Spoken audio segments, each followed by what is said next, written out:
إن الحمد لله نحمده ونستعينه ونستغفره ونعوذ بالله من شرور أنفسنا ومن سيئات أعمالنا من يهده الله فلا مضل له ومن يضلل فلا هادي له وأشهد أن لا إله إلا الله وحده لا شريك له وأشهد أن محمدا عبده ورسوله أما بعد فإن خير الحديث كتاب الله وخير الهدي هدي محمد صلى الله عليه وعلى آله وسلم وشر الأمور محدثاتها وكل محدثة بدعة وكل بدعة ضلالة وكل ضلالة في النار. قال الله تبارك وتعالى ولا يغتب بعضكم بعضا. قابل احترام فضیلۃ الشیخ مختار احمد مدنی حفظہ اللہ، دیگر اہل علم، میرے محترم دینی بھائیوں اور قابل احترام اور بہنوں، پچھلے درس میں بلوغ المرام سے کتاب الجامع کی باب الترہیب من مساوئ الاخلاق، اس باب سے غیبت سے متعلق ہم نے حدیث دیکھی تھی، جس میں اللہ کے نبی صلی اللہ علیہ وسلم نے غیبت کی برائی بیان کی ہے، اور اسی کے ضمن میں ہم نے کئی اور دلیلیں دیکھیں جس سے معلوم ہوتا ہے کہ ایک مسلمان کو دوسرے مسلمان کی عزت کا لحاظ و احترام کرنا چاہیے، اور کسی مسلمان کی برائی اس کی غیر موجودگی میں نہیں کرنی چاہیے۔ جیسے مسلمان کی جان و مال دونوں چیزیں حرام ہیں، ان کو نقصان پہنچانا حرام ہے، اسی طرح بلکہ اس سے بہت ہی زیادہ اس کی عزت کا لحاظ کرنا اور اس کی عزت خراب کرنے سے بچنا یہ بھی ضروری ہے۔ لیکن غیبت کے تعلق سے ایک دوسرا پہلو یہ بھی ہے کہ کیا غیبت کسی حال میں جائز ہے یا نہیں،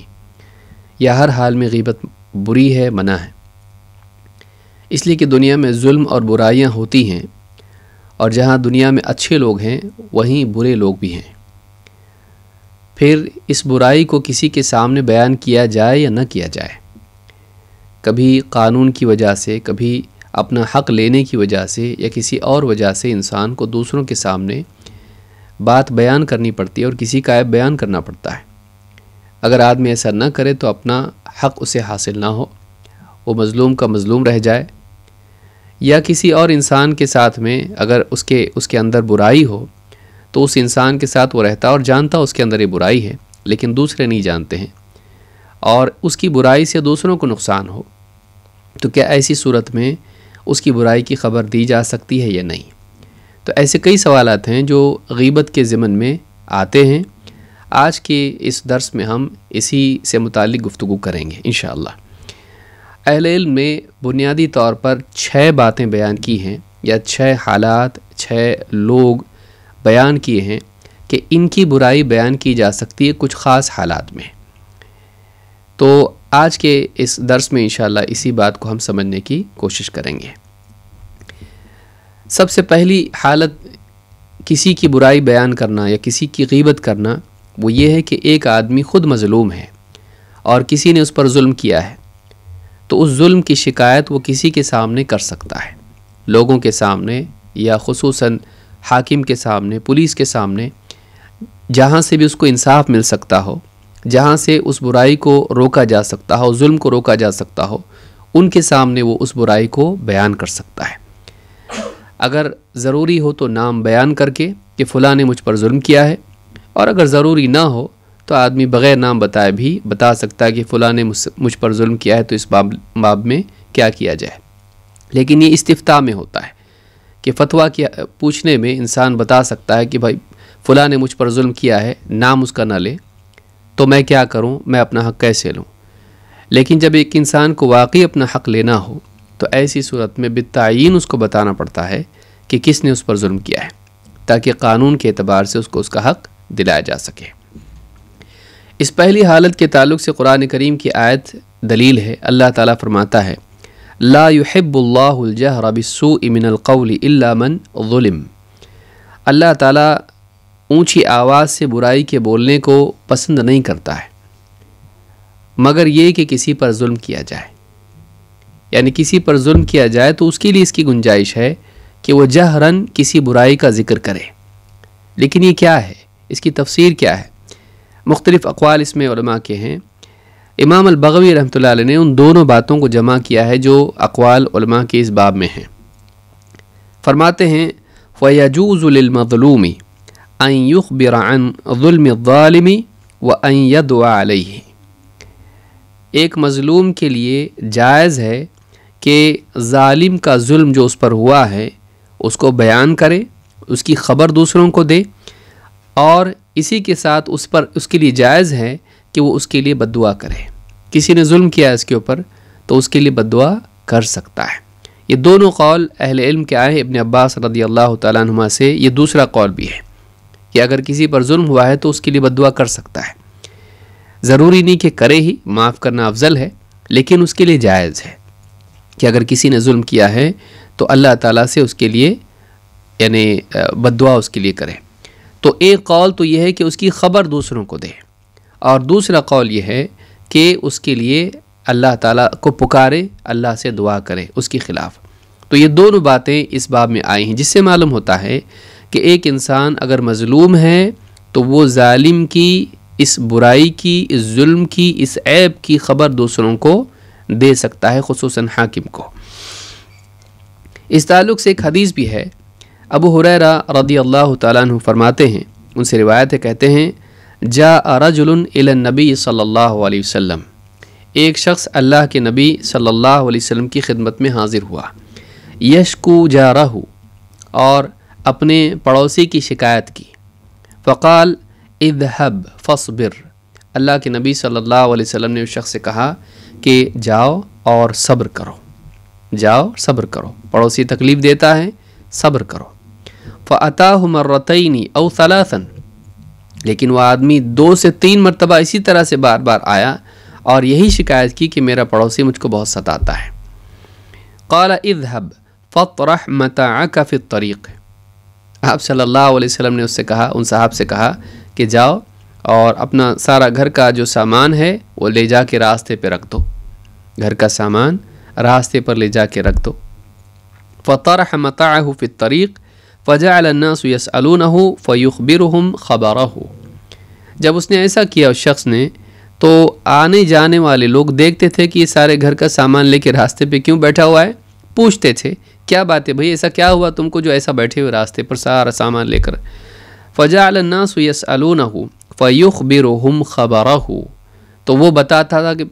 میرا پڑوسی مجھ کو بہت ستاتا ہے، مجبور ہو کے میں ایسا کر رہا ہوں، مجبور ہو کے میں ایسا کر رہا ہوں۔ فجعل الناس يلعنونه، تو لوگ اس پر، اس آدمی پر جس نے ظلم کیا تھا پڑوسی، اس پر لعنت کرنے لگے۔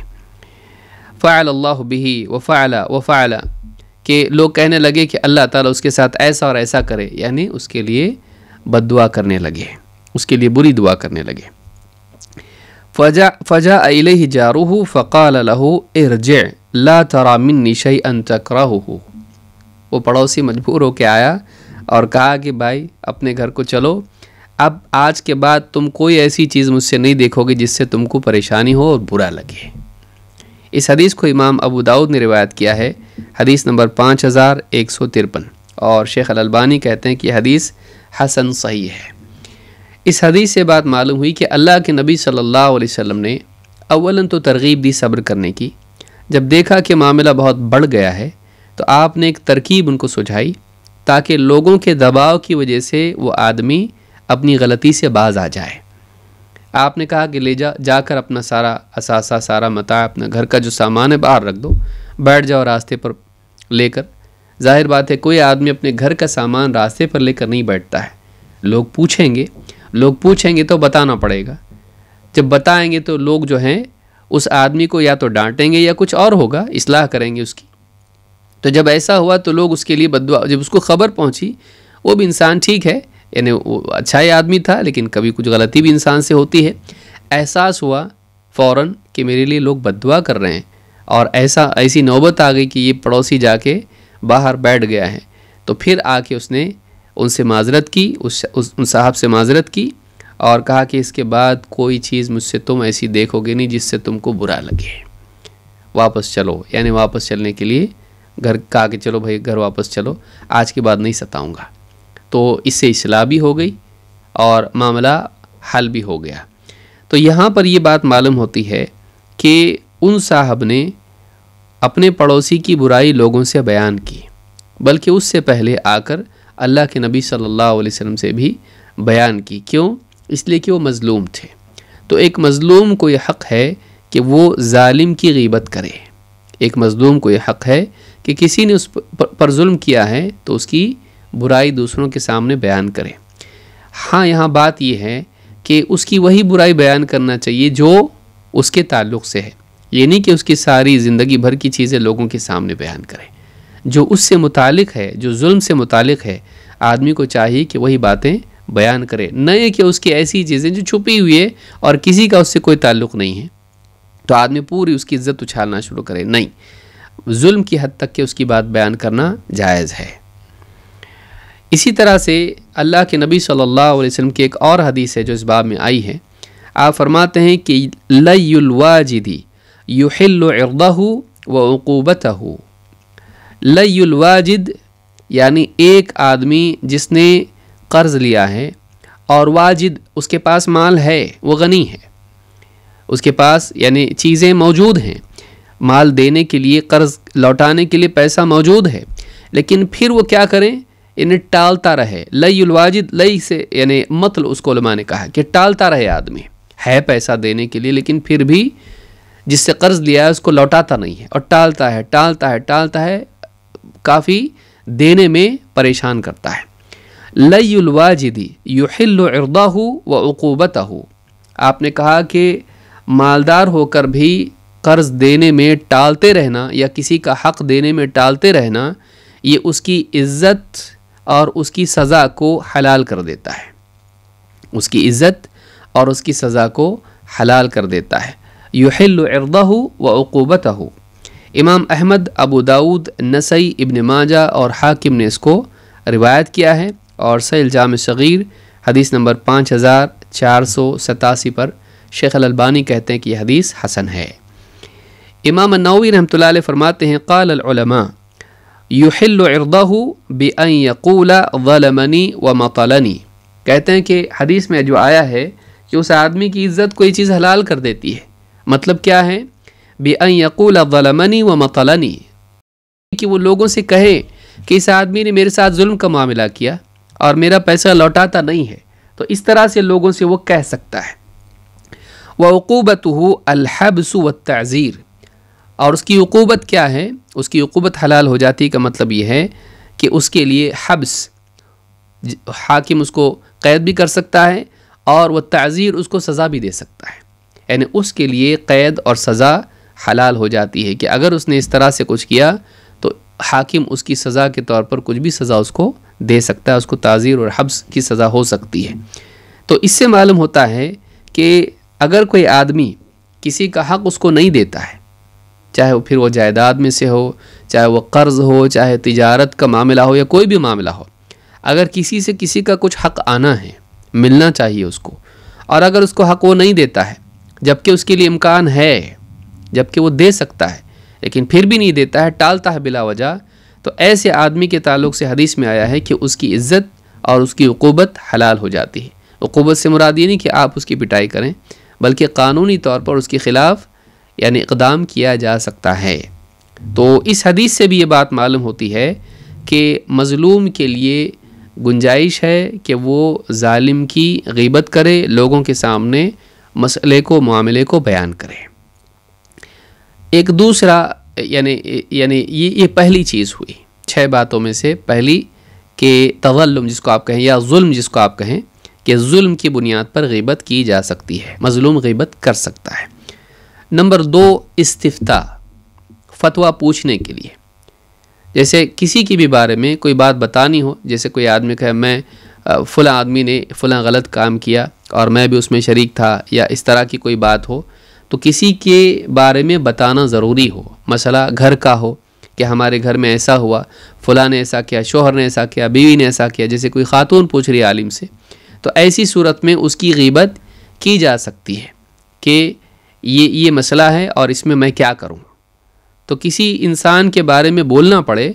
اگر علماء نے کہا کہ ضروری نہ ہو بغیر نام لیے اگر بولا جا سکتا اور مسئلہ معلوم کیا جا سکتا ہو تو یہ زیادہ احسن ہے، اس لیے کہ مقصود حاصل ہو گیا لیکن غیبت نہیں ہوئی۔ لیکن اگر وہ ضروری ہو، جیسے کوئی عالم پوچھے کہ کون ہے وہ، اور جو پوچھ رہا ہے اس کو جانتا ہے کہ کس نے ایسا آپ کے ساتھ میں کیا، اس کو نام بتانا پڑے، بھائی ہے یا بہن ہے یا فلاں ہے، انہوں نے میرے ساتھ ایسا معاملہ کیا یا ان کا معاملہ ہے، تو ایسی صورت میں اس کو نام کی تعیین کرنی پڑے، بتانا پڑے، تو اس میں کوئی گناہ کی بات نہیں ہے، یہ غیبت نہیں ہوتا ہے۔ اس تعلق سے آپ دیکھیں گے کہ عائشہ رضی اللہ تعالیٰ نے فرماتی ہیں دخلت ہند بنت عتبۃ امرأۃ ابی سفیان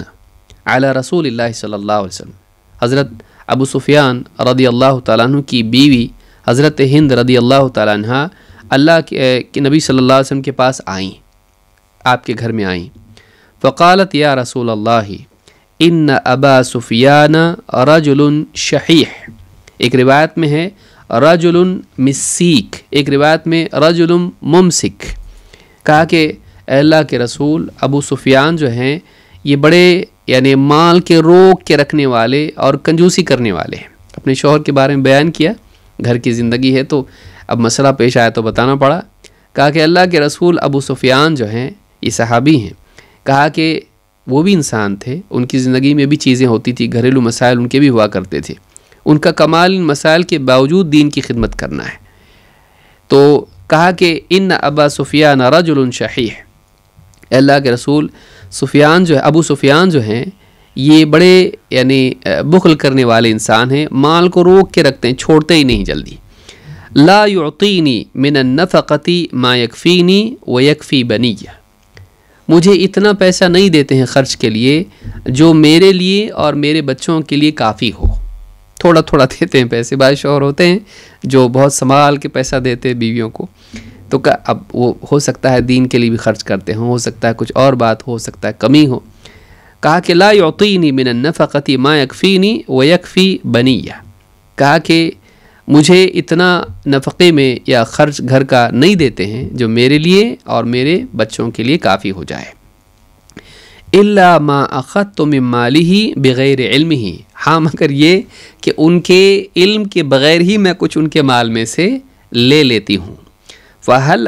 عورتیں بہت خوش ہوں گی اس حدیث کو سن کے، فہل علی فی ذلک من جناح، کہا کہ اللہ کے رسول اس میں میرے اوپر کوئی گناہ ہے، اگر میں ایسا کروں تو کیا مجھ پر اس کا کوئی گناہ ہوگا کہ میں ان کی اجازت کے بغیر پیسہ میں سے کچھ پیسہ لے لیتی ہوں؟ فقال رسول اللہ صلی اللہ علیہ وسلم خذی من مالہ بالمعروف ما یکفیک ویکفی بنیک، آپ نے کہا کہ ان کے مال میں سے معروف طریقے سے، بھلے طریقے سے، جتنا تمہارے لیے اور تمہاری اولاد کے لیے کافی ہو اتنا تم لے سکتی ہو، اتنا تم لو۔ اس حدیث کو امام البخاری نے کتاب البیوع میں حدیث نمبر 2211 پر، اور امام مسلم نے کتاب الاقضیہ میں حدیث نمبر 1714 اس پر روایت کیا ہے، یہ نمبر ہے حدیث کا۔ تو اس حدیث سے ایک بڑا مسئلہ معلوم ہوا، وہ یہ کہ ہند رضی اللہ تعالیٰ عنہ اللہ کے نبی صلی اللہ علیہ وسلم سے مسئلہ پوچھ رہی ہیں، گھریلو مسئلہ ہے، اور ظاہر ہے آپ کو معلوم ہے کہ ان کے شوہر کون ہیں، تو ظاہر بات ہے نہ بھی بولیں تو شوہر کہیں تب بھی تو نہ معلوم ہو جائے گا، تو کہا کہ میرے شوہر ایسے ہیں کہ جو پیسہ جلدی چھوڑتے نہیں ہیں، دیتے نہیں ہیں، جتنا مجھ کو چاہیے مجھے اور میرے بچوں کو وہ کافی نہیں ہوتا ہے، تو میں چپکے سے ان کے پیسے میں سے لے لیتی ہوں، ایک روایت میں کہ سرن میں لے لیتی ہوں، تو کہیں گناہ تو نہیں میرے اوپر، کیونکہ وہ لوگ اللہ سے ڈرنے والے تھے، اب ضرورت بھی ہے اور اس طرح سے لینا بھی پڑ رہا ہے، تو یہ احساس ہوا کہ کہیں یہ گناہ تو نہیں ہے، تو آپ صلی اللہ علیہ وسلم سے جب پوچھا تو آپ نے بتایا کہ جتنی تمہاری ضرورت ہے، واجبی ضروریات جو انسان کی ہوتی ہیں، کھانا پینا کپڑا اور جو بنیادی ضرورتیں ہیں اپنی اور اپنے بچوں کی، تم اتنا ان کے مال میں سے تم ان کی اجازت کے بغیر بھی لے سکتی ہو، جیسے انہوں نے کہا کہ بغیر پوچھے، بغیر علم ہی، الا ما اخذت من مالہ بغیر علم ہی، ان کے جانے بغیر میں لے لیتی ہوں، ان کی جیب سے لے لیتی ہوں، مثلا تجوری سے لے لیتی ہوں، تو کیا میں ایسا لے سکتی ہوں؟ آپ نے کہا کہ لے سکتی ہو معروف طریقے سے، اور اتنا ہی جتنا تمہاری واقعی ضرورت ہو۔ اب ایسا نہ ہو کہ بیوی اس حدیث کو لے کے سوچے چلو بہت دن سے زیور بنانے تھے مجھ کو اور حدیث تو مل گئی، پورے درس میں ایک ہی حدیث اپنے بہت کام کی مل گئی، اور شوہر کے مال میں سے لے کے کبھی کپڑے خریدے، کبھی کچھ خریدا، کبھی فضولیات خریدنا شروع کر دیں، یہ جائز نہیں ہوگا۔ یہاں کیا کہا گیا؟ معروف طریقے سے، غلط طریقے سے نہیں، یعنی یہ نہیں کہ اس کو فضول خرچی میں استعمال کیا جائے۔ اور یہاں شرط بھی بتائی، کیا کہا؟ ما یکفی کی و یکفی بنیک، جتنا تمہارے لیے کفایت جس میں ہو، کفایت سے زیادہ نہیں، واقعی ضرورت جتنی تم کو ہے، جو تمہارے خرچ کی ذمہ داری شوہر پر ہے، واجبی ضروریات جو ہیں ان کے لیے لے سکتی ہو۔ تو اس حدیث سے ایک اور بات یہ معلوم کہ انہوں نے کہا کہ اللہ کے رسول میرے شوہر جو ہیں یہ بخیل ہیں، شحیح کے معنی میں بخل آتا ہے، اور اس میں یعنی کہا کہ میں سیکھ ہیں، پیسہ روک کے رکھتے ہیں، دیتے ہی نہیں۔ تو یہ جو انہوں نے بیان کیا، اور کہ اتنا نہیں دیتے ہیں کہ میرے لیے ضرورت میری پوری ہو، بچوں کی ضرورت پوری ہے، تو یہ ایک عیب ہے۔ تو انہوں نے اس کو آپ صلی اللہ علیہ وسلم کے سامنے فتویٰ پوچھنے کے لیے بیان کیا۔ فتویٰ اپنے بارے میں پوچھ رہی ہیں، یہ نہیں پوچھ رہی کہ ان کو کیا کرنا چاہیے، کہ میں جو لے لیتی ہوں یہ کیا صحیح ہے کہ غلط ہے، لیکن ظاہر بات ہے اس کے لیے کسی اور کے بارے میں بھی بیان کرنا پڑ رہا ہے، تو ایسے وقت میں اگر واقعی ضرورت ہو تو کسی کا نام لے کر اس کا عیب، اس کی کمی، اس کی کوتاہی کو بیان کیا جا سکتا ہے۔ یہ دوسری شکل ہے فتویٰ پوچھنے کے لیے۔ نمبر 3، تیسری حالت کیا ہے جہاں غیبت جائز ہے؟ یہ ہے کسی کی خیر خواہی کرنا، کسی کا بھلا چاہنے کے طور پر اس کو کسی کے بارے میں بتا دینا کہ یہ ایسا ہے اور اس کے اندر یہ کمی ہے۔ مثال کے طور پر فاطمہ بنت قیس رضی اللہ تعالیٰ عنہ کہتی ہیں، اور ایک روایت میں، دوسری روایت میں یہ بھی ہے، کہتی ہیں کہ انہا کانت تحت ابی عمرو ابن حفص ابن المغیرہ فطلقها آخر 3 تطلیقات، کہ وہ ابو عمرو ابن حفص ابن مغیرہ کے نکاح میں تھیں، تو انہوں نے 3 طلاقیں ان کو دیں، ایک کر کے، اور آخری بھی دے دی، یعنی وہ 3 حالتوں میں طہر میں وہ طلاقیں دی گئی تھیں، اور کہا کہ آخری جو تیسری طلاق ہوتی ہے وہ بھی انہوں نے دے دی۔ فلما، ایک روایت میں کہتی ہیں کہ فلما حللت ذکرت له ان معاویہ ابن ابی سفیان و ابا جہم خطبانی، وہ اللہ کے نبی صلی اللہ علیہ وسلم کی خدمت میں حاضر ہوئیں اور کہا کہ جب وہ عدت ختم ہو گئی اور نکاح کی حالت ان کی یعنی حلال ہو گئی، اس اعتبار سے کہ اب نکاح کر سکتی ہیں، فلما حللت ذکرت له، میں نے اللہ کے نبی صلی اللہ علیہ وسلم سے عرض کیا، کہا ان معاویہ ابن ابی سفیان، معاویہ ابن ابی سفیان، و ابا جہم، اور ابو جہم رضی اللہ تعالیٰ عنہما، ان دونوں نے مجھے نکاح کا پیغام بھیجا ہے۔ کہا کہ اب آپ سے مشورہ کرنے کے لیے اللہ کے رسول صلی اللہ علیہ وسلم سے، کہا کہ یہ دونوں ہیں، انہوں نے مجھ کو نکاح کا پیغام بھیجا ہے، تو میں کیا کروں؟ فقال رسول اللہ صلی اللہ علیہ وسلم اما ابو جہم فلا یضع عصاہ عن عاتقہ، آپ نے کہا جہاں تک کہ ابو جہم کا معاملہ ہے، وہ جو اپنا ڈنڈا ہے وہ اپنی یعنی کندھے سے نیچے رکھتے ہی نہیں ہیں۔ ایک اور روایت میں ہے فرجل ضراب للنساء، وہ عورتوں کی خوب پٹائی کرنے والے آدمی ہیں۔ اور آپ نے فرمایا واما معاویہ فصعلوک لا مال له، اور جہاں تک کہ معاویہ کا معاملہ ہے وہ تو ایک مسکین آدمی ہے، ان کے پاس مال نہیں ہے، مالدار آدمی نہیں ہے، غریب آدمی ہے وہ۔ اور آپ نے کہا کہ انکحی اسامہ بن زید، بلکہ کہا کہ تم اسامہ ابن زید سے نکاح کرو۔ تو آپ نے یہاں کیا کہا؟ ابو جہم بہت پٹائی کرتے عورتوں کی، ڈنڈا ہاتھ میں ہمیشہ رہتا ہے، جب بھی کچھ غلطی ہو گئی پٹائی، تو یہ تمہارے لیے گویا کہ مناسب نہیں ہے۔ اسی طرح سے معاویہ غریب آدمی ہے، مال نہیں ان کے پاس، خرچہ تمہارا اٹھا پائیں گے نہیں اٹھا پائیں گے۔ تو آپ نے دونوں کے بارے میں یہ بات بیان کی۔ پھر اس کے بعد میں کہا کہ تم ایک کام کرو، کیا کرو؟ انکحی اسامہ ابن زید، تم اسامہ ابن زید سے نکاح کرو۔ کہتے ہیں کہ فکرہتہ، کہ میرے دل میں ان کے لیے کچھ کراہت تھی، یعنی اس بات پہ کراہت تھی کہ میں ان سے نکاح کروں۔ ثم قال انکحی اسامہ، آپ نے پھر کہا اسامہ سے نکاح کرو، اسامہ سے۔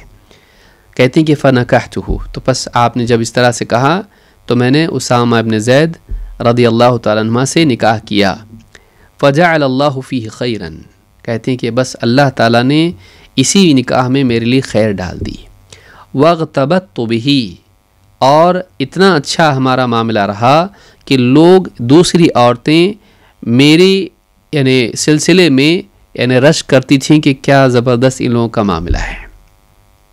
خوشحال لوگ ہیں، کتنا اچھا جوڑا ہے یہ، تو دوسری عورتیں مجھ پر رش کرتی تھیں۔ اس حدیث کو امام مسلم نے کتاب الطلاق میں روایت کیا ہے، حدیث نمبر 1480۔ اس حدیث سے علماء نے یہ مسئلہ مستنبط کیا ہے کہ اگر کسی کے لیے کوئی ہم سے مشورہ کرتا ہے اور اس کے لیے ایک چیز مناسب نہ ہو تو ایسی صورت میں یہ ضروری ہوتا ہے کہ اس کو بتایا جائے۔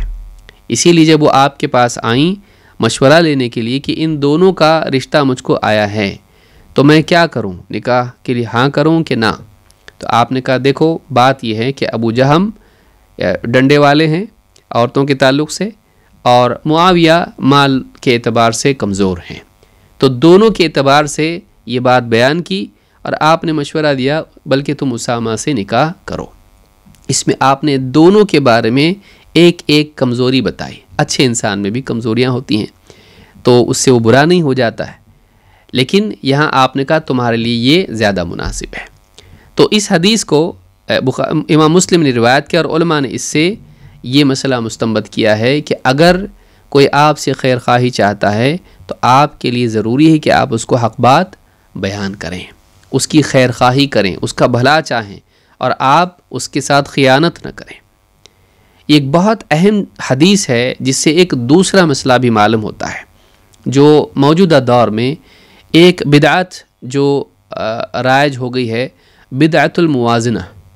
بدعت الموازنہ کیا ہے کہ بعض لوگ کہتے ہیں کہ بھائی آپ لوگ تنقید کرتے ہو لوگوں کے اوپر،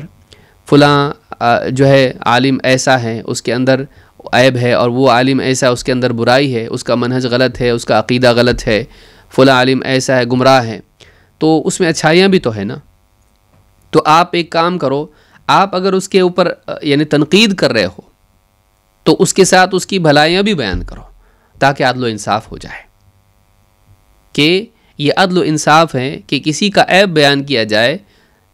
تو اس سے پہلے اس کی خوبیاں بھی بیان کی جائیں تاکہ فیصلہ کرنے والا صحیح طور پر فیصلہ کریں۔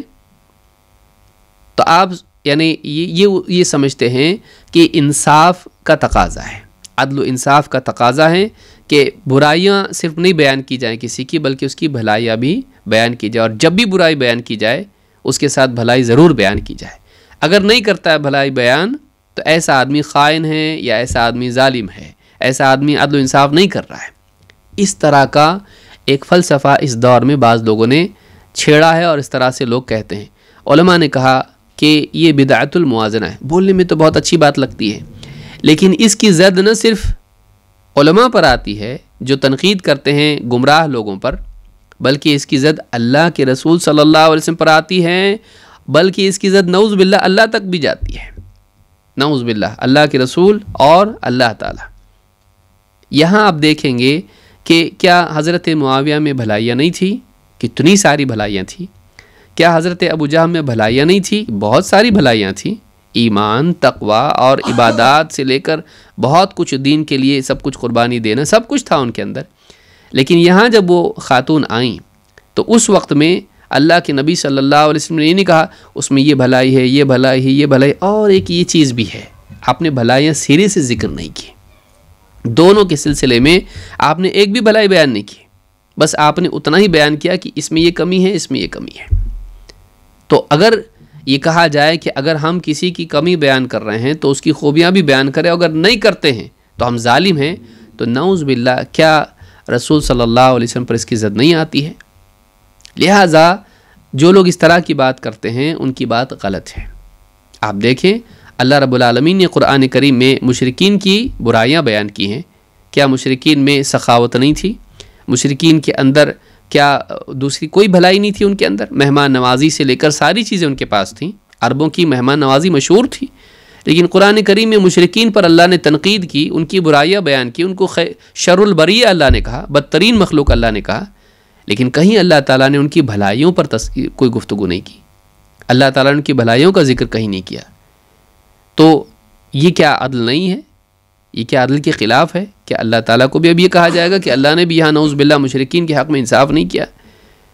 تو یہ بات بالکل غلط ہے، اور اس کو اسی لیے علماء نے، شیخ البانی ہوں، شیخ بن باز ہوں، اور اسی طرح سے شیخ ابن عثیمین ہو یا شیخ صالح الفوزان وغیرہ ہوں، انہوں نے کہا کہ یہ بدعت الموازنہ ہے اور اس طرح سے دین میں نہیں ہوتا ہے۔ کیوں؟ کسی انسان سے لوگوں کو متنبہ کیا جائے تو ایسے وقت میں اس کی خوبیاں بیان کر کے آپ تو اور اس کی طرف متوجہ کر رہے ہیں اور انسان کو کنفیوز کر رہے ہیں۔ جب کسی کے بارے میں تحذیر کی جاتی ہے، اسے متنبہ کیا جاتا ہے، تو ایسے وقت میں اس کی صرف وہ بات بیان کی جاتی ہے جس سے سامنے والا خبردار ہو جائے اور وہ فیصلہ کرنا اس کے لیے آسان ہو۔ خاص طور سے یہ بیماری، یہ بگاڑ اگر کسی آدمی کے عقیدے اور اس کے دین میں ہو۔ یہاں تو چھوٹی باتیں تھیں کہ یہ مال نہیں ہے ان کے پاس، یہ تو کوئی گناہ تو نہیں ہے، یا بیویوں کی پٹائی کرتے ہیں، ٹھیک ہے، غصے میں آتے ہیں تو اس طرح سے کرتے ہیں، لیکن آپ نے بتایا اس کو، ان میں ہزاروں بھلائیاں ان میں ہوں گی، لیکن کسی انسان کا عقیدہ ہی خراب ہے، کوئی انسان سنت کی خلاف ورزی کرتا ہے اور لوگوں کو بدعات میں لے جاتا ہے، وہاں بیان نہ کرنا اور اس کی بھلائیاں بیان کر کے لوگوں کو کنفیوز کرنا کہ لوگ سوچیں کہ چلو اس میں بھلائیاں بھی ہیں، تو اس طرح سے جو ہے یہ لازم سمجھنا یہ بدعت ہے۔ اگر کسی مصلحت کے تحت کوئی آدمی کسی کی بھلائی بیان کر دیتا ہے تو یہ گناہ بھی نہیں ہے، یہ اس وقت کی ضرورت دیکھ کر موقع کی مناسبت سے آدمی فیصلہ کر سکتا ہے، لیکن یہ کہ اس کو لازم سمجھنا یہ بدعت ہے۔ عائشہ رضی اللہ تعالیٰ فرماتی ہیں قال النبی صلی اللہ علیہ وسلم ما اظن فلانا وفلانا يعرفان من دیننا شیئا، فرماتی ہیں اللہ کے نبی صلی اللہ علیہ وسلم نے فرمایا میں نہیں سمجھتا کہ فلاں اور فلاں ہمارے اس دین میں سے کچھ بھی سمجھتے ہیں، ہمارے اس دین کی ذرا بھی معرفت رکھتے ہیں، مجھے نہیں لگتا ہے۔ اور آپ نے فلاں راوی نے تو بیان نہیں کیا،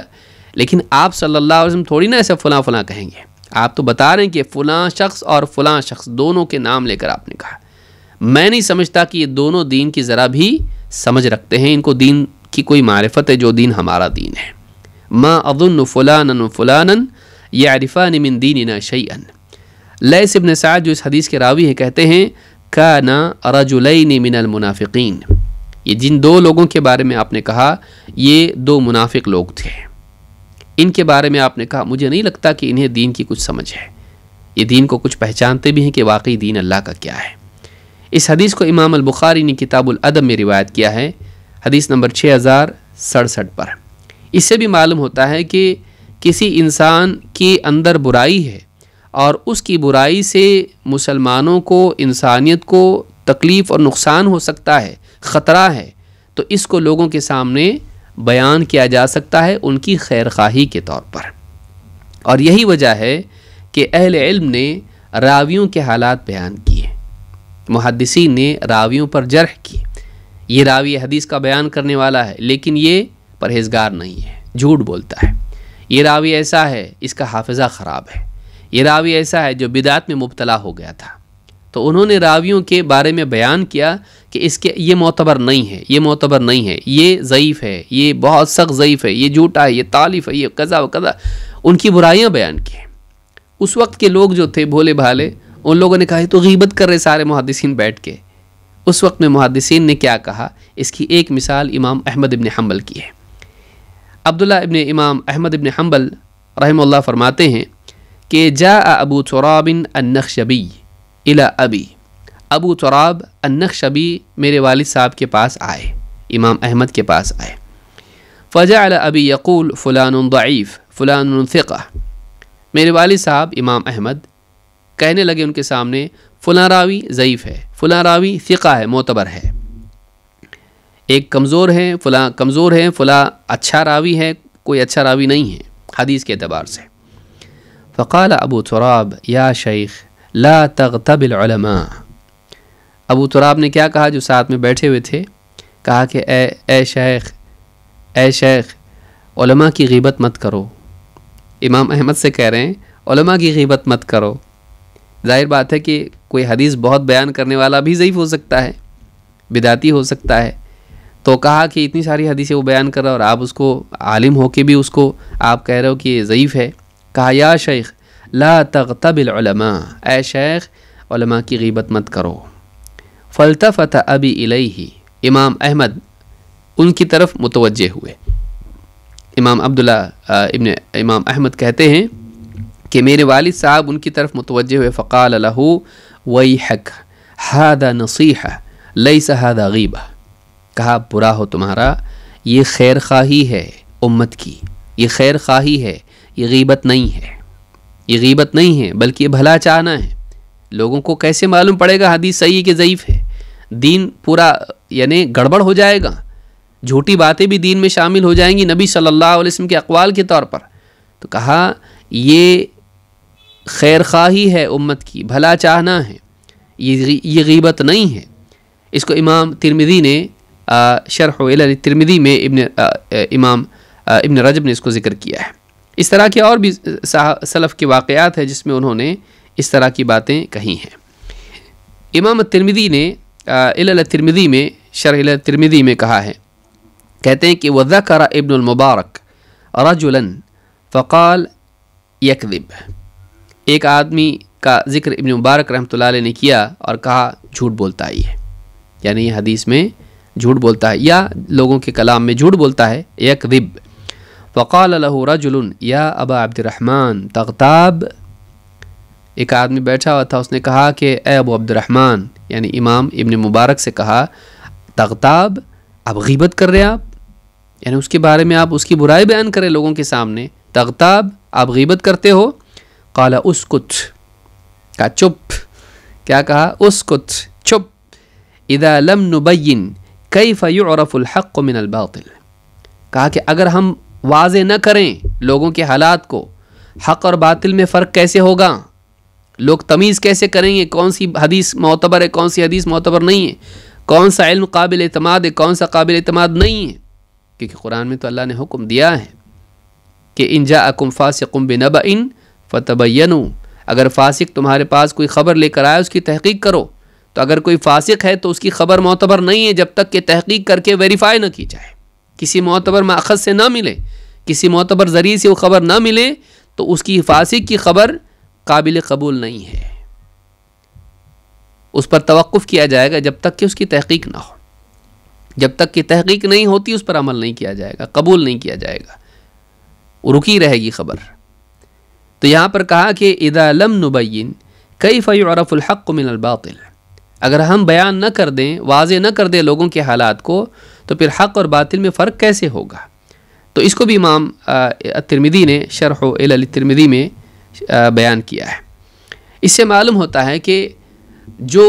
اہل بدعت ہیں اور جو بدعت کے لوگوں کو گمراہ کرتے ہیں، ان کے بارے میں خاموش رہنا یہ سلف کا طریقہ نہیں ہے۔ یہ ان لوگوں کا طریقہ ہے جو سب کو خوش کرنا چاہتے ہیں کہ ہمارے فالوور زیادہ ہوں، ہمارے لائک زیادہ ہوں، ہم کسی کے بارے میں نہ بولیں کیونکہ ایک طبقہ ہم سے ٹوٹ جائے گا، ناراض ہو جائیں گے، تو ان سے ہم کو ان کے بھی لائکس چاہیے، ان کے بھی لائکس چاہیے، فالوورز ہمارے ملین میں ہونا چاہیے۔ تو اس طرح سے جو لوگ زیادہ لوگوں کی بھیڑ جمع کرنا چاہتے ہیں اور ہر دل عزیز بننا چاہتے ہیں، سب کا پیارا، سب کا چہیتا بننا چاہتے ہیں، یہ لوگ کسی پر تنقید نہیں کرتے ہیں۔ تو یہ طریقہ سلف کا نہیں ہے۔ اگر یہی طریقہ محدثین اپناتے تو خواہ کسی بھی راوی کو ضعیف نہیں بولتے ہو، ساری حدیثیں آج آ جاتی، جھوٹی سچی سب جمع ہو جاتی کتابوں کے اندر، اور ہمارے دین کا کیا حال ہوتا آپ سوچئے۔ جب حدیث کا یہ معاملہ ہے تو پھر عقیدے کا کیا معاملہ ہوگا؟ تو سوچئے، ایسے لوگ جو گمراہی کے داعی ہیں ان کے حال کو لوگوں میں بیان کرنا یہ ضروری ہے، ان کے حال کو لوگوں میں بیان کرنا۔ مثلا آپ کا بچہ، آپ کا بیٹا ہے، کسی نوجوان کے ساتھ اٹھتا بیٹھتا ہے اور آپ کو معلوم پڑ گیا کہ یہ نوجوان غلط راستے پر جا رہا ہے، آپ کیا کریں گے؟ آپ نہیں بتاؤ گے اپنی اولاد کو؟ آپ کہو گے نہیں ٹھیک ہے وہ بھی اچھا آدمی ہے، غیبت نہیں کرنا چاہیے سوچ کے آپ نہیں بتاؤ گے؟ کوئی آدمی سارے سماج کو یعنی تباہ کرنے کے لیے کوئی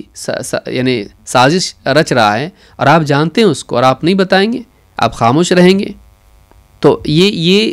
ایک انسان کی بھلائی چاہنے میں پورے سماج کی برائی چاہنا ہے۔ ایک انسان کی یعنی ایک ڈرائیور ہے، ایک آدمی ہے جو ڈرائیونگ میں سو جاتا ہے اور اس کی ایکسیڈنٹ ہونے کی چانسز ہیں، آپ نہیں بتاؤ گے لوگوں کو؟ ایک آدمی اس کو بھی نہیں بچا رہے آپ، وہ بھی جائے گا گڑھے میں، وہ بھی مرے گا اور دوسروں کو بھی لے کے مرے گا، لوگوں کو بتانا ضروری ہے۔ تو اس طرح کی جو چیزیں ہیں یہ لوگوں کی خیر خواہی کے لیے، ایک سماج کی خیر خواہی کے لیے، افراد جو سماج کے لیے نقصان دینے والے ہوں ان کی برائی کا بتانا ضروری ہے۔ جب ایک خاتون کے سلسلے میں ایک چھوٹی چیز اللہ کے نبی صلی اللہ علیہ وسلم نے بیان کی تو پورے سماج کے لیے بڑی چیزیں کیوں نہ بیان کی جائیں، اور وہاں آپ نے بھلائیاں بیان نہیں کی جبکہ ان میں بہت ساری بھلائیاں تھیں، پھر یہاں بھلائی کیوں ہم بیان کریں جبکہ ایک آدمی کے عقیدے میں خرابی ہے؟ تو یہ بھی یاد رکھنا ضروری ہے۔ نمبر 4، مجاہر کا بھی یعنی بیان کیا جا سکتا ہے، اس کی غیبت کی جا سکتی ہے اگر ضرورت ہو تو، بلا ضرورت تو کوئی کام نہیں کرنا چاہیے۔ من حسن اسلام المرء ترکہ ما لا یعنیہ۔ لیکن ایک آدمی جو کھلم کھلا گناہ کرتا ہے، تو علماء نے کہا کہ جو آدمی سب کے سامنے گناہ کرتا ہے اس کی غیبت کا کوئی معاملہ ہی نہیں ہے۔ جو آدمی کھلے عام شراب پیتا ہے اور آپ کہیں کہ اس کی میں غیبت نہیں کرتا، سب کو معلوم ہے وہ شراب پیتا ہے، اس کے بارے میں یہ کہنا کہ فلاں آدمی فلاں دن شراب پی رہا تھا، تو آپ اس میں کوئی حرج کی بات نہیں ہے۔ تو جو آدمی کھلم کھلا گناہ کرتا ہے اس کے باب میں اگر آدمی اس کی برائی بیان کرے، وہی برائی جو کھلم کھلا ہے، تو اس میں کوئی برائی نہیں ہے، اس میں کوئی غیبت کا معاملہ نہیں ہے۔ عائشہ رضی اللہ تعالیٰ فرماتی ہیں ان رجلا استأذن علی النبی صلی اللہ علیہ وسلم، ایک آدمی اللہ کے نبی صلی اللہ علیہ وسلم کی خدمت میں حاضر ہوا، فلما رآہ، جب آپ نے آتے ہوئے دیکھا اس کو، قال بئس اخو العشیرہ وبئس ابن العشیرہ، آپ نے کہا یہ بھائیوں میں کیسا برا ہے اور کیسی یعنی اپنے خاندان کا کیسا برا شخص ہے، یہ اپنے خاندان کا کیسا برا شخص ہے۔ ظاہر بات ہے برائی بیان کی آپ نے، کہا اس کو برا ہے وہ۔ فلما جلس تطلق النبی صلی اللہ علیہ وسلم فی وجہہ وانبسط الیہ، جب وہ آ کے بیٹھا آپ کے پاس تو آپ نے خوش مزاجی سے اور یعنی اچھے طور پر اس سے ملاقات کی، بات چیت کی۔ فلما انطلق الرجل قالت له عائشہ یا رسول اللہ حين رأيت الرجل قلت له كذا وكذا ثم تطلقت في وجهه وانبسطت إليه، حضرت عائشہ نے کہا اللہ کے رسول جب وہ آیا تو آپ نے اس کے بارے میں ایسا اور ایسا کہا، لیکن جب آپ کے پاس آ کر بیٹھ گیا تو آپ نے خوش مزاجی سے اس کے ساتھ میں بات چیت کی، ایسا کیوں؟ فقال رسول اللہ صلی اللہ علیہ وسلم یا عائشہ متى عہدتنی فحاشا، کہا کہ اے عائشہ تم نے مجھ کو کب فحش گو پایا، فحش بات کرنے والا، سخت مزاجی سے بات کرنے والا، لوگوں کے ساتھ یعنی بدسلوکی کرنے والا کب پایا تم نے مجھ کو؟ یعنی آپ اچھوں کے ساتھ بھی اچھے تھے، بروں کے ساتھ بھی اچھے تھے، آپ کا اس کے ساتھ اچھا سلوک کرنا آپ کے اخلاق کی وجہ سے تھا، لیکن آپ نے بتایا وہ برا آدمی ہے، لیکن برا ہونے کے باوجود جب آپ کے پاس آیا، آپ کا مہمان ہے، آپ کے گھر پہ آیا ہے، تو آپ نے اس کے ساتھ سلوک اچھا کیا، اور آپ نے کہا یا عائشہ متى عہدتنی فحاشا ان شر الناس عند اللہ منزلۃ یوم القیامۃ من ترکہ الناس اتقاء شرہ، کہا کہ لوگوں میں قیامت کے دن سب سے بدترین مقام پر وہ لوگ ہوں گے، قیامت کے دن مقام کے اعتبار سے سب سے بدترین لوگ وہ ہیں من ترکہ الناس اتقاء شرہ، جس کے شر سے بچنے کے لیے لوگ اسے چھوڑ دیں۔ بھائی یہ کیچڑے پتھر مت مارو کہ اپنے کپڑے خراب ہو جائیں گے، کچھ لوگ ایسے بھی ہوتے ہیں کہ سماج میں ایسا مزاج ان کا ہوتا ہے کہ کوئی قریب ہی نہیں جاتا ان کے، کیوں کہ جو بھی جائے گا اس کو نقصان پہنچاتے ہیں، ڈستے ہیں، اس کو ڈنک مارتے ہیں۔ تو ایسے جو لوگ ہوتے ہیں سارا سماج ان سے پریشان ہوتا ہے۔ ایسا آدمی جس کی برائی کو سبھی جان رہے ہیں، اس کی برائی بیان کرنے میں کوئی حرج نہیں ہے اگر واقعی اس کی ضرورت ہو، کسی کو متنبہ کرنا ہو خصوصاً۔ تو یہ بھی بات علماء نے کہی کہ اگر کوئی آدمی کھلم کھلا کوئی گناہ کے لیے مشہور ہو تو اس کا تذکرہ اس گناہ کے ساتھ کرنے میں کوئی خرابی یا کوئی غیبت نہیں ہے۔ امام البخاری نے اس حدیث کو روایت کیا کتاب الادب میں حدیث نمبر 6032، اور اسی طرح سے امام مسلم نے البر والصلہ والآداب میں حدیث نمبر 2591 پر۔ اسی طرح سے اللہ کے نبی صلی اللہ علیہ وسلم فرماتے ہیں کل امتی معافا الا المجاہرین، میری امت میں تمام ہر امتی کے لیے معافی کا معاملہ ہے، درگزر کا معاملہ ہے، الا المجاہرین، ہاں مگر مجاہرین کے لیے نہیں۔ مجاہرین کون ہیں؟ جو کھلم کھلا گناہ کریں یا اپنے گناہوں کا تذکرہ لوگوں کے سامنے کریں جو تنہائی میں انہوں نے کیے ہیں، فخر کے طور پر اور بے حیائی کے طور پر اور لاپرواہی سے، کہا کہ کل امتی معافن الا المجاہرین، میرا ہر امتی اللہ کے ہاں یا لوگوں کے نزدیک معافی ہے، عافیت والا ہے، اس کی عزت یا اس کی جان و مال محفوظ ہے، الا المجاہرین، سوائے مجاہرین کے۔ وَإِنَّ مِنَ الْمُجَاهَرَةِ أَن يَعْمَلَ الرَّجُلُ بِاللَّيْلِ عَمَلًا، مجاہرہ یہ ہے اپنے گناہوں کے اظہار کی ایک صورت یہ بھی ہے کہ أَن يَعْمَلَ الرَّجُلُ بِاللَّيْلِ عَمَلًا، کہ ایک آدمی رات کے اندھیرے میں کوئی گناہ کا، برائی کا کام کرے، ثم يصبح وقد سترہ اللہ علیہ، پھر صبح ہو اور اللہ تعالیٰ نے تو اس پر رات کے گناہ پر پردہ ڈالا تھا، فیقول یا فلان عملت البارحة کذا وکذا، لیکن وہ لوگوں کے سامنے اپنا گناہ بیان کرتا پھرے کہ اے فلاں رات میں نے ایسا اور ایسا کام کیا، وقد بات یسترہ ربہ، جبکہ حال یہ تھا کہ اس کے رب نے رات کے اس گناہ پر پردہ ڈالے ہوئے تھا، لیکن ویصبح یکشف ستر اللہ علیہ، اللہ کا جو اس کے اوپر ستر تھا، اس کے گناہ پر پردہ تھا، وہ خود ہی اس پردے کو پھاڑتا ہوا لوگوں کے سامنے اپنے گناہ کو بیان کرتا پھرے۔ ایسا آدمی، اس کے لیے معافی نہیں ہے، ہو سکتا ہے اس پر دنیا میں اللہ کا عذاب آ جائے، عفو کا معاملہ اس کے ساتھ درگزر کا معاملہ نہیں ہے۔ اور دوسرا معنی یہ بیان کیا علماء نے اس میں کہ اس کے ساتھ معافی کا معاملہ نہیں ہے، یعنی اس کی غیبت کی جا سکتی ہے، اس کی برائی، کیونکہ وہ مجاہر ہے، وہ خود ہی اپنا گناہ بیان کر رہا ہے لوگوں کے سامنے، تو اس کے لیے غیبت کا کوئی معاملہ نہیں۔ جب وہ خود اپنی برائی بیان کر رہا ہے تو اس کی برائی دوسرا کیوں نہ بیان کرے۔ امام البخاری نے کتاب الادب میں اس کو روایت کیا ہے، حدیث نمبر 6069، اور امام مسلم نے کتاب الزہد والرقائق میں اس کو روایت کیا ہے، حدیث نمبر 2990۔ علامہ طیبی اس حدیث کے بارے میں کہتے ہیں والاظہر ان یقال کل امتی یترکون الغیبہ الا المجاہرون، کہتے ہیں کہ اس حدیث کا ظاہر معنی یہ ہے کہ میری امت کے سارے لوگوں کو چھوڑ دیا جائے گا، ان کی غلطیوں، گناہوں کے تعلق سے ان کا تذکرہ نہیں کریں گے۔ یترکون الغیبہ، ان کی غیبت نہیں کی جائے گی، الا المجاہرون، سوائے ان لوگوں کے جو کھلم کھلا گناہ کریں۔ جب اس نے نہیں چھپایا تو دوسرا اس کا گناہ کیوں چھپائے؟ تو اس کی سزا ہے دنیا کے اعتبار سے، جیسا کہ حدیث میں آیا ہے۔ شرح مشکات میں علامہ طیبی نے یہ بات کہی ہے۔ تو یہ چوتھی صورت ہے کہ ایک انسان علانیہ کھلم کھلا گناہ کرتا ہو اور ایسے انسان کی کوئی برائی بیان کرے جو سبھی کو معلوم ہے، تو اس میں کوئی گناہ کی بات نہیں ہے۔ خود اس نے اپنی عزت خراب کی تو دوسرا آدمی اس کے بارے میں تذکرہ کرا تو فرق کیا پڑتا ہے، خود وہ بیان کرتا اپنے گناہ کو۔ نمبر 5، کسی منکر کو روکنے کے لیے ذمہ داروں تک بات پہنچانا، یہ بھی جائز ہے۔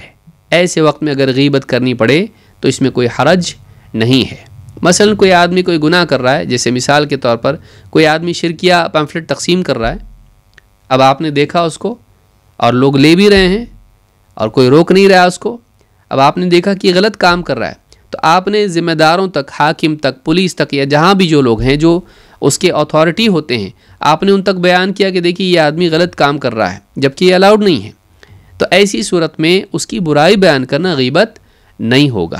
بلکہ بعض صورتوں میں یہ واجب ہو جائے گا۔ اگر اس کا نقصان ساری انسانیت کو ہے یا معاشرے کو ہے تو اس کو روکنا، کوئی ڈرگ ایڈکٹ ہے اور وہ ڈرگ بانٹ بھی رہا ہے لوگوں کو، تو اس منکر کو روکنے کے لیے اس کی خبر کہ بھائی کھا رہا ہے نا، اپنا کما رہا ہے، بھی بچوں کو کھلا رہا ہے، پلا رہا ہے، ہاں لیکن پورے سماج کو تو تباہ کر رہا ہے، اپنی معاش کے لیے لوگوں کی معاش اور معاد دونوں خراب کر رہا ہے، اپنی بھی خراب کر رہا ہے۔ تو ایسی صورت میں اتھارٹیز کو اس کے بارے میں بتانا یہ غیبت نہیں ہے یا یہ گناہ نہیں ہے، یہ جائز ہے۔ زید بن ارقم رضی اللہ تعالیٰ کہتے ہیں خرجنا مع النبی صلی اللہ علیہ وسلم فی سفر اصاب الناس فیہ شدہ، ہم اللہ کے رسول صلی اللہ علیہ وسلم کے ساتھ میں ایک سفر میں نکلے، ایسا سفر تھا کہ جس میں لوگ بڑے تنگی کے، مشقت کے حال میں تھے۔ فقال عبداللہ ابن ابی لاصحابہ، عبداللہ ابن ابی یہ منافقین کا سردار تھا، اس نے اپنے ساتھ والوں سے، چیلوں سے کہا لا تنفقوا علی من عند رسول اللہ حتی ينفضوا من حولہ، یہ جو رسول کے ساتھ میں لوگ ہیں نا، محمد صلی اللہ علیہ وسلم کے ساتھ میں جو لوگ ہیں، ان کی مدد مت کرو اس تنگی میں، اس پریشانی میں، یہاں تک کہ مجبور ہو کہ یہ لوگ ان سے دور ہو جائیں۔ ان کی مدد مت کرو، ان کو پریشان ہونے دو، پریشان ہو جائیں گے، کوئی مدد نہیں ہوگی، رسول سے نہیں ملے گی، بدزن ہو کے یا کسی اور وجہ سے یہ دور ہو جائیں گے، اس کا اپنا گمان تھا۔ ان پہ خرچی مت کرو تاکہ یہ ساتھ ہی چھوڑ دیں محمد صلی اللہ علیہ وسلم کا۔ لا تنفقوا على من عند رسول الله حتى ينفضوا من حوله وقال لئن رجعنا الى المدينة ليخرجن الاعز منها الاذل، اور جب مدینہ ہم لوگ پہنچیں گے نا، میں سے جو عزت والا ہوگا وہ ذلیل کو مدینہ سے نکال دے گا۔ چلو مدینہ چل کے دیکھتے ہیں ان ذلیل لوگوں کو مدینہ سے ہم لوگ نکال دیتے ہیں، کیونکہ وہ لوگ مدینہ والے تھے اور مہاجر جو آئے تھے یہ مکہ والے تھے۔ تو کہا کہ ہم مدینہ جب پہنچیں گے سفر سے تو ہم کیا کریں گے، ہم عزت والے لوگ ذلیل لوگوں کو نکال دیں گے۔ اب یہ بری بات ہے، نبی صلی اللہ علیہ وسلم کے صحابہ کے بارے میں بہت ہی سخت بات ہے، جس میں آپ پر بھی ایک طنز ہے۔ فَأَتَيْتُ النَّبِيَّ صلی اللہ علیہ وسلم فَأَخْبَرْتُهُ، تو کہتے کہ میں اللہ کے رسول صلی اللہ علیہ وسلم کی خدمت میں حاضر ہوا اور میں نے آپ کو یہ بات بتائی کہ وہ ایسا ایسا کہہ رہا تھا۔ فَأَرْسَلَ إِلَىٰ عَبْدِ اللَّهِ ابن ابی فَسَأَلَهُ، اللہ کے نبی صلی اللہ علیہ وسلم نے آدمی بھیج کے اس کو بلوایا اور اس سے پوچھا، ایسا بولا، ایسی بات کہی تم نے؟ فَاجْتَهَدَ يَمِينَهُ مَا فَعَلَ قالوا كذب زید رسول اللہ صلی اللہ علیہ وسلم۔ ان لوگوں نے کہا، اس نے قسم کھا کے کہا کہ میں نے ایسا نہیں کہا، قسم کھا کے کہا کہ میں نے ایسی کوئی بات نہیں کہی، اور اس نے اور ساتھیوں نے اور عام لوگوں نے کہا کہ زید نے دیکھو جھوٹ بول دیا اللہ کے رسول صلی اللہ علیہ وسلم سے۔ بعض اوقات اچھے لوگ بھی دھوکہ کھا جاتے ہیں قسمیں کھانے والوں سے، تو کہا کہ جھوٹ بول دیا زید نے رسول سے، تو ان لوگوں نے مشہور کر دیا ان کے بارے میں۔ فوقع فی نفسی مما قالوا شدۃ، کہتے ہیں کہ میرے دل میں مجھ کو بڑی کوفت ہوئی اور بڑی تکلیف ہوئی اس بات سے کہ میں جھٹلا دیا گیا میرے بارے میں جو بات انہوں نے کہی۔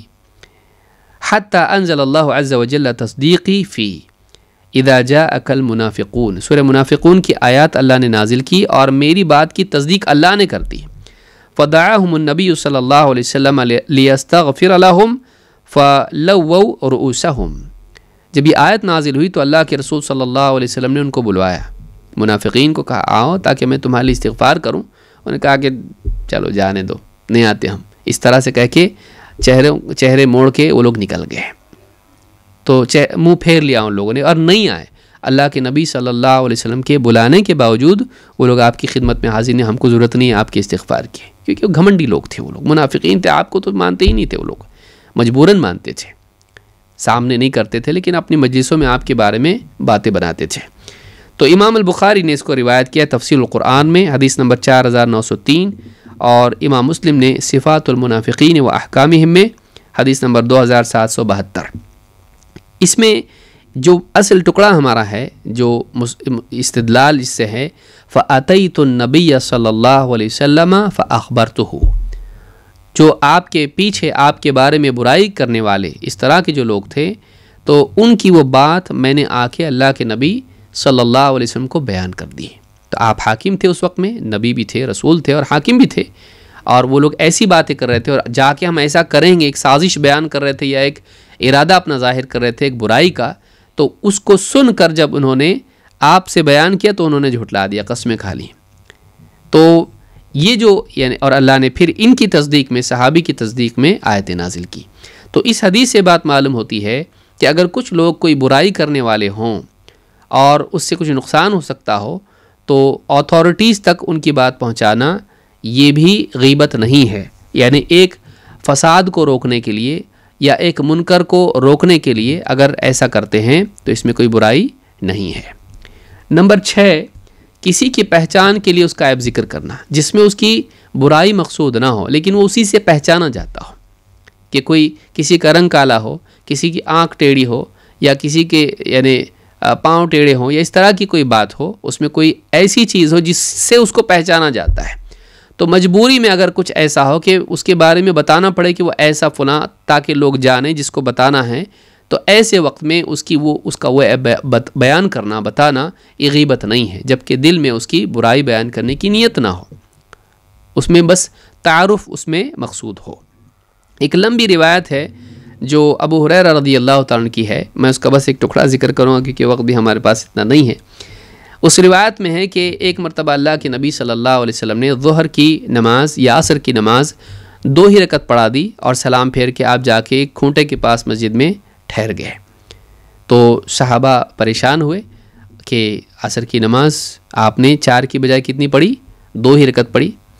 تو کہتے ہیں کہ وہ فی القوم رجل فی یدیہ طول، لوگ مقتدیوں میں، قوم میں، لوگوں میں ایک صحابی تھے جن کے ہاتھ تھوڑے لمبے تھے، یقال له ذو الیدین، اور لوگ ان کو ذو الیدین کہتے تھے، 2 ہاتھ والا، یعنی 2 بڑے ہاتھوں والا، لمبے ہاتھوں والا۔ تو ایک کمی تھی، جو تناسب سے زیادہ لمبے تھے ان کے ہاتھ، جتنا عام طور سے ہوتے ہیں اس سے زیادہ لمبے ہاتھ تھے۔ کوئی آدمی پسند نہیں کرتا کہ اس کی جسم میں تناسب کے علاوہ کچھ اس طرح کی چیز ہو، لیکن ان کا نام، لوگ ان کو ذو الیدین بولتے تھے۔ قال یا رسول اللہ انسیت ام قصرت الصلاۃ، کہا کہ اللہ کے رسول آپ بھول گئے یا پھر نماز قصر ہو گئی، کم ہو گئی؟ اللہ کے نبی صلی اللہ علیہ وسلم نے کہا لم انسا ولم تقصر، نہ میں بھولا ہوں نہ نماز کم ہوئی ہے۔ تو انہوں نے کہا کہ ایک روایت میں انہوں نے کہا کہ بلا والذی بعثک بالحق قد نسیت، انہوں نے کہا بلکہ آپ بھولے ہیں، اس ذات کی قسم ہے جس نے آپ کو حق کے ساتھ بھیجا ہے، آپ بھولے۔ ایک روایت میں فنظر النبی میں کئی روایتوں کو ملا کے پڑھ رہا ہوں یہ، فنظر النبی صلی اللہ علیہ وسلم یمینا و شمالا، اللہ کے نبی صلی اللہ علیہ وسلم نے دائیں بائیں لوگوں کو دیکھا، مقتدیوں کو، اور آپ نے کہا ما یقول ذو الیدین، ذو الیدین کیا کہہ رہا ہے؟ یعنی آپ نے بھی ان کو ذو الیدین کہا، جب لوگ کہتے تھے آپ نے کہا ذو الیدین کیا کہتا ہے؟ تو فقال اکما یقول ذو الیدین، آپ نے کہا کہ ایسا ہی ہوا ہے جیسے ذو الیدین کہہ رہا ہے؟ فقالوا نعم، صحابہ نے بھی کہا کہ ہاں اللہ کے رسول آپ نے 2 ہی پڑھی ہے، اور یعنی پھر آپ نے بچی ہوئی 2 رکعتیں پڑھی اور پھر آپ نے یعنی سلام پھیرا، پھر سجدہ سہو کیا اور اس کے بعد پھر سلام پھیرا۔ تو یہ بخاری کی روایت ہے کتاب الصلاۃ حدیث نمبر 482، اور مسلم میں کتاب المساجد و مواضع الصلاۃ میں 573 پر یہ روایت موجود ہے اور سیاق بخاری کا ہے۔ تو اس حدیث سے یہ معلوم ہوتا ہے کہ ان کے دونوں ہاتھ لمبے تھے، اعتدال سے زیادہ لمبے تھے، اور لوگ اسی نام سے ان کو پکارتے تھے، اور کوئی مسئلہ اس میں نہ وہ محسوس کرتے تھے نہ لوگ۔ تو اگر کسی کی پہچان کچھ ایسی چیز ہو،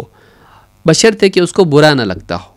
تو اس طرح سے اس کی وہ پہچان پر اس کو پکارنا یا اس کا ذکر کرنا یا اس کا تعارف کرانا، اس میں کوئی قباحت نہیں ہے۔ اسی لیے کئی نام ایسے اعمش اور اس طرح کے نام راویوں کے ملتے ہیں، اور یعنی اسی سے وہ پہچانے جاتے ہیں۔ تو علماء نے کہا اس کی گنجائش ہے کہ اگر کسی کی پہچان ہی وہ ہو تو اس کے تعلق سے اس کو بیان کیا جا سکتا ہے، بشرطے کہ اس کو برا نہ لگے۔ تو یہ 6 باتیں تھیں جو ہم نے دیکھی کہ کسی انسان کے عیب کو ذکر کرنے کے لیے گنجائش ان 6 صورتوں میں ہوتی ہے۔ اور پہلی صورت اس میں سے کیا ہے؟ ظلم اگر کسی پر ہوتا ہے، مظلوم ظالم کا ذکر کر سکتا ہے، اور فتویٰ پوچھنے کے لیے کسی کا عیب بیان کیا جا سکتا ہے، اور کسی امت کی، لوگوں کی یا کسی فرد کی خیرخواہی کے طور پر کسی کا عیب اس کو بتانا ضروری ہو تو بتایا جا سکتا ہے۔ اسی طرح سے جو علانیہ گناہ کرتا ہو اس کا تذکرہ اس گناہ کے ساتھ میں کیا جائے تو اس میں بھی حرج نہیں ہے اگر ضرورت ہو۔ اور 5 کسی منکر کو روکنے کے لیے حاکم تک، اتھارٹی تک بات کو پہنچانا ہو تب بھی اس کی برائی بیان کی جا سکتی ہے۔ اور 6 کسی کا تعارفی اگر کوئی عیب ہو تو اس کے بیان کرنے میں بھی حرج نہیں ہے۔ تو یہ صورتیں ہیں جو حدیث میں آئی ہیں۔ اللہ رب العالمین سے دعا ہے کہ ہم سب کو غیبت سے بچنے کی توفیق دے اور اپنی اور دوسروں کی عزت کا لحاظ کرنے کی توفیق عطا فرمائے۔ اقول ھذا واستغفر اللہ لی ولکم۔